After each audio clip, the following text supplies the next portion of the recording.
আসসালামু আলাইকুম। তামিমকে দেখতে পাচ্ছেন আপনারা। আমি এখন তামিম সহ গরুর বাজারে একটি মহিষের ছবি দেখালাম আপনাদের। এবার তামিম হাসি দিবে। হাসি দেওয়ার সঙ্গে সঙ্গে আমরা একটা লাল গরুর ছবি উড়িয়ে ফেলি। লাল গরুটা আমার কাছে অনেক পছন্দের এবং আমরা পাইপে চলে যাই। পাইপ লাইনের উপর থেকে আমরা ভিডিও করি।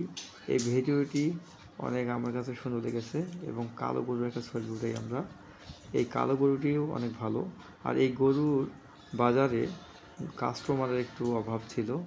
আপনারা যারা কোরবানির গরু ক্রয় করতে চান, ঠিক ময়মনসিংহ ভালুকার আশেপাশে যারা আছেন, ঠিক সিস্টোর থেকে 100 গজ সামনে এই বাজারটা অবস্থান।